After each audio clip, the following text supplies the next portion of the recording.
Hey y'all, it's time for dinner, so I'm gonna demo again. I'm probably gonna torture the name of this, but it's chicken bulgogi, which it's like a Korean chicken. So I've already sliced my chicken up really thin. I did 2 breasts, so about a pound again, which is plenty for my family of 2 small kids and then myself and my husband. So I need a 1/4 cup of chopped onion. So I kind of prepped it a little bit before I got on camera so I wouldn't have to take the time doing that. But I want to show you guys when you cut an onion. So I peeled it. So pretend that this is a whole onion. So anytime that you cut an onion, you want to cut from root to root, basically. You don't want to cut in the middle. So what I teach my students is pretend like this is the earth. Cut from pole to pole, never through the equator. So pole to pole, never through the equator. So you'll see that the root is still on there. I cut a little bit of it off of there. If you cut through the equator, then you cut like all of the layers apart, and then it makes it so it's not going to be very easy to mince. So once you do that, you're going to take your knife and you're going to cut it this way first. So I know I'm not zoomed in really to it, but hopefully you can tell what I'm talking about. So I'm going down this way, and there's a natural line in the onion that you could follow depending on how big of a mince, chop, cut you want. Then you can go in this way. Some chefs don't do that. I do. So I go into the onion this way. You can do it once or twice. Once again, kind of depending on the size of your chop. And then you're going to go down from there.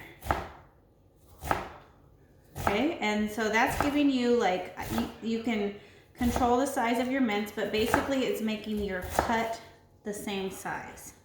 So all of these are about the same size cut onions. And for this recipe, I want a 1/4 cup.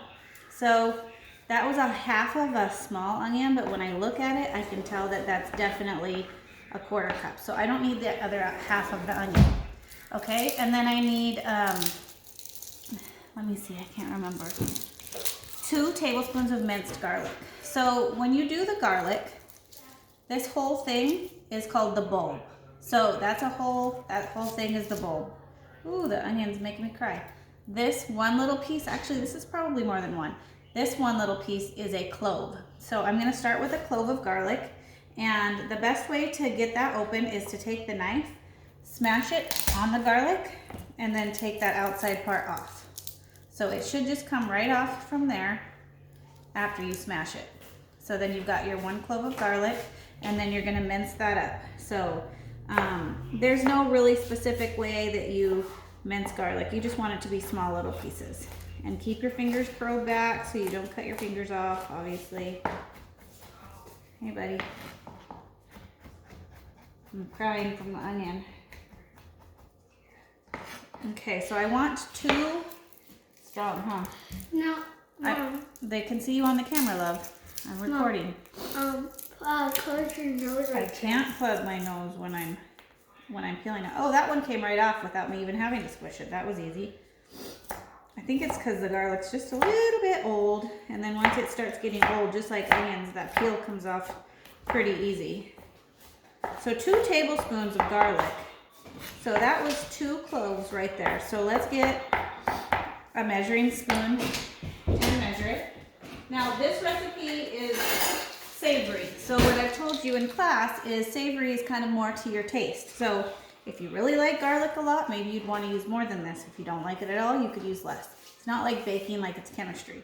So those 2 cloves of garlic made 1 tablespoon. So with that size clove, I will need just 4 cloves of garlic to make 2 tablespoons. All right, so I got all of the garlic and onion cut up. So I'm gonna put it in there, the 2 tablespoons of garlic.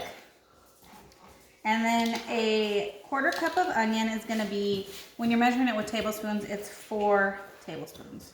So 3 and 4. So that half of an onion that I cut up was a little bit more than what I needed. I'm gonna put the rest of this garlic, but I'm not gonna put the extra onion in there because I don't want it to be too oniony. Okay, in there I'm gonna put 5 tablespoons of soy sauce. Okay, I'm gonna take that off because it will go much faster. Okay, 2, 3, 4, 5. I kind of count. I have to count out loud or else I will lose count. I'm just like that.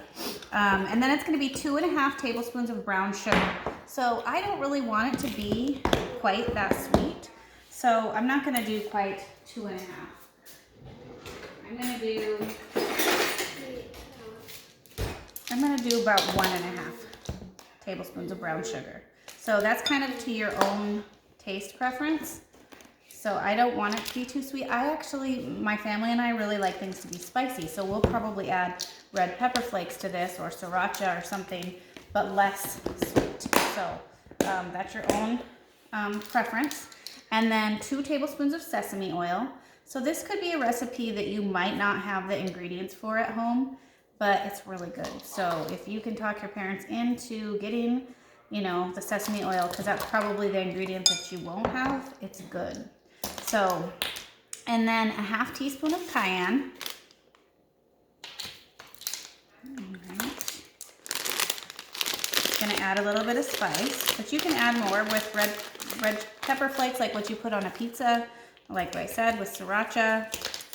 And then just salt and pepper to taste, and that's how much you like. So just gonna put a couple, I have this kind of salt, so a few twists of that and a few twists of pepper. And then stir all that together. And that's the marinade for my chicken. Okay, so when I cook the chicken, I'm going to cook it with that marinade. And I'm gonna cook it probably on about a medium-high heat, and then you're just gonna cook it until it's cooked through. And then when you look at the size of the chicken, I did a really thin cut. So it's not like, like chunks of it, it's totally thin. Kind of like what you'd see maybe in a fajita or maybe taco meat. So very thin. All right, so I will start cooking it, and then I'll get back to you with the finished product. All right, guys, so this is just about finished. It's a medium-high heat, so you can see the chicken is fairly thin. That sauce in there. Like I said, if you want to make it spicy, go for it. If you want to make it sweeter, add more brown sugar to it. And the one thing that I'm missing is the sesame seeds. So when I post a recipe, it does say that there's sesame seeds in here. I don't have them, so I'm not going to put it in there. I'm serving rice with it. So when I make rice, I always use jasmine rice. I use 2 cups of rice, and then 3 cups, or rinse it out, put 3 cups of water in there, bring it to a boil. If you want to add a little butter or oil to keep it from sticking to the bottom, you can. So the 2 cups rice, 3 cups water, bring it to a boil, and then once it's to a boil, I turn it down to low, and then I cover it for 15 to 17 minutes. And so then I have rice to go with it. So if you've not made just white rice without a rice cooker or something, that's how I do it, because I don't have a rice cooker. So I hope you guys enjoy if you make it.